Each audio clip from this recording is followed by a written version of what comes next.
Imagine a single decision creating waves of chaos that can rip apart an entire civilization. Sounds surreal in our modern world, right? It's a chilling thought. Well, today we dive into such a story. When the British East India Company first set foot on Indian soil in the 1600s, it all began as a simple trading venture. The British East India Company, with its royal charter from Queen Elizabeth I, arrived in India with the goal of the lucrative spice trade. However, as their presence in the country grew, so did their ambition. The British were like a creeping vine, gradually wrapping themselves around the Indian subcontinent. They didn't conquer India in a day, but over time they managed to gain control, not just over the land, but over its people as well. They imposed their laws, their language, and their way of life on an ancient civilization, forever changing the course of its history. Among the many strategies employed by the British to maintain their hold over India was the infamous divide and rule policy. They cunningly exploited the religious and cultural differences between the Hindus and Muslims, driving a wedge between these two who had coexisted peacefully for centuries. It was a classic case of creating a problem and then offering a solution. The British systematically favoured Muslims for government jobs and other positions of power. This not only created resentment among the Hindus, but it also gave rise to a sense of entitlement among the Muslims. The British, in their typical Machiavellian fashion, had set the stage for a power struggle that would eventually lead to the partition of the country. And thus the seeds of division were sown, setting the stage for future discord. The British might have arrived in India as traders, but they left as rulers, leaving behind a legacy of division and discord that would tear apart the fabric of the nation in the years to come. Amidst the growing discontent, a new player entered the scene, the All India Muslim League. This political party, formed in 1906, was a response to a burgeoning sense of Indian nationalism and the desire for self-governance. The Muslim League, as it was commonly known, championed the rights of Muslims within the Indian subcontinent, advocating for a separate Muslim majority nation. As the winds of nationalism swept across the subcontinent, the British, true to their divide and rule strategy, played a fascinating hand. They gave preferential treatment to Muslims for government jobs, a move that sowed seeds of division and competition among the Indian populace. This strategy, while divisive, was a cunning maneuver to keep the Indian masses from uniting against their colonial rulers. The British favouritism towards Muslims was not without its critics, but it did fuel the rise of the All India Muslim League. The party grew in stature and influence, becoming a significant player in the political landscape of the Indian subcontinent. At the helm of this rising political force was a man of great intellect and political acumen, Muhammad Ali Jinnah. An astute lawyer by profession, Jinnah was a force to reckon with. His influence and leadership were pivotal in shaping the Muslim League's vision and objectives. He fervently championed the cause of a separate Muslim nation, a demand that would later culminate in the creation of Pakistan. The rise of Indian nationalism and the Muslim League were parallel narratives that played out against the backdrop of the British Raj. Both were responses to the colonial rule, but their visions for a post-colonial India were drastically different. The Indian National Congress envisioned a united India, while the Muslim League sought a separate Muslim nation. The stage was now set for a showdown that would change the subcontinent forever. The rise of nationalism and the formation of the Muslim League had set in motion a series of events that would culminate in the bloody partition of India. The stage was set, the actors ready, and the curtain was about to rise on one of the most dramatic episodes in the history of the Indian subcontinent. In a move that shook the world, the British announced the partition of India in June 1947. Now you might think, well, that's one way to quit a job. But this was no ordinary resignation. This was the British Empire at the height of its power, deciding to carve up a subcontinent that had been under their control for nearly 200 years. The partition was a result of a complex cocktail of political, social and religious factors that had been simmering for years. The British, who had been playing a high-stakes game of divide and rule, had finally decided to throw in the towel. They announced that India would be split into two separate nations, India and Pakistan. But how did the people react? How did the leaders of the All India Muslim League and the Indian National Congress respond? Well, to say the reactions were mixed would be the understatement of the century. On one hand, there was a sense of triumph, a feeling of independence finally within grasp. Yet, there was also a deep-seated fear, a foreboding sense of the chaos and violence that was to come. Leaders of the All India Muslim League, such as Muhammad Ali Jinnah, saw the partition as a victory, a chance to create a homeland for India's Muslim population.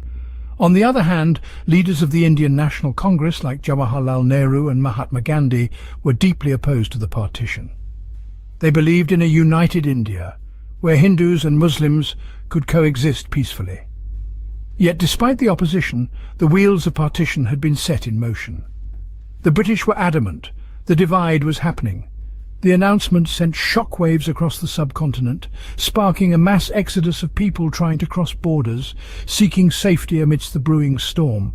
So there you have it, the announcement of the partition, a decision that would forever change the fate of millions of people. A decision that would lead to one of the largest mass migrations in human history. A decision that would ignite a spark of violence, leaving a trail of devastation in its wake. This was just the beginning of a journey filled with pain and hardship for millions. A line drawn on a map would soon become a line drawn in blood. The year was 1947, and the map of India was about to change dramatically. A British lawyer, Sir Cyril Radcliffe, was tasked with the monumental job of drawing a line. A line that would cleave the fertile lands of Punjab and Bengal, dividing them between the newly formed nations, India and Pakistan. The Radcliffe Line, as it came to be known, was drawn in haste, under immense pressure, and with little regard for the communities it would tear apart. This hastily drawn border sparked one of the largest mass migrations in human history. Muslims in what was now India packed their belongings and headed west towards the new land of Pakistan, while Hindus and Sikhs in Pakistan moved east towards India. It was a colossal human tide, with an estimated 15 million people on the move, all trying to cross this newly minted border. But this mass migration was not peaceful. As people moved, they carried with them not just their belongings, but also deep-seated fear and resentment. Violence erupted, with horrific massacres on trains and mob outbursts in the streets. It was a time of chaos and bloodshed, with an estimated 1 million lives lost in the turmoil. Women and children were not spared from the atrocities.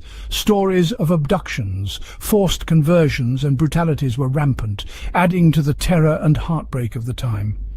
Amidst the chaos, organizations like the Red Cross stepped in, providing aid to millions of refugees trying to bring some semblance of order to the disorder.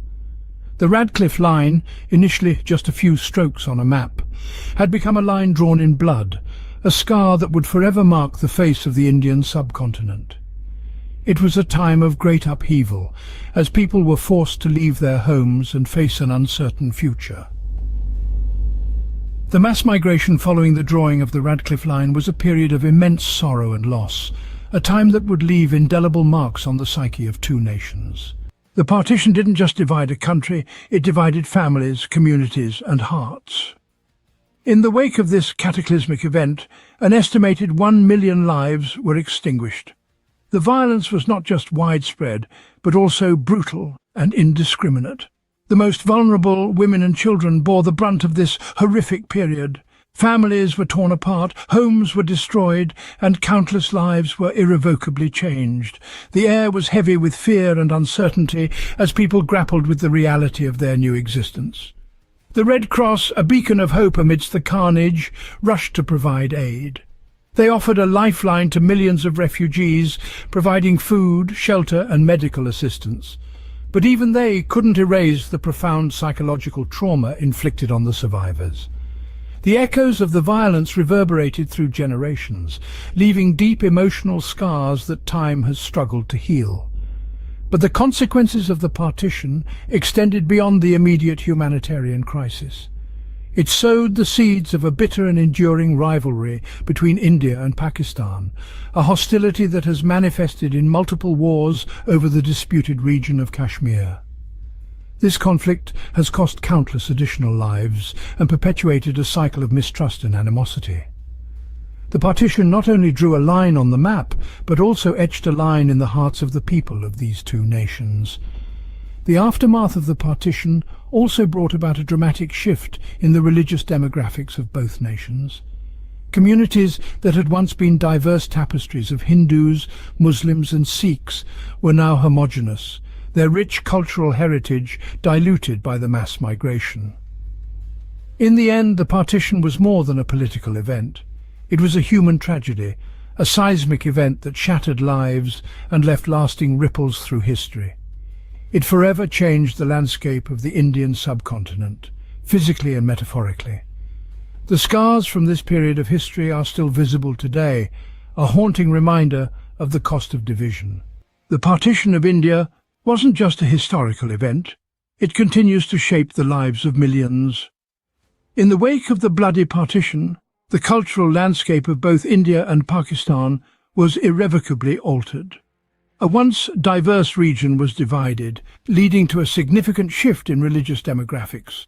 In India, where Hindus, Muslims and Sikhs once coexisted, the majority of the population now identifies as Hindu.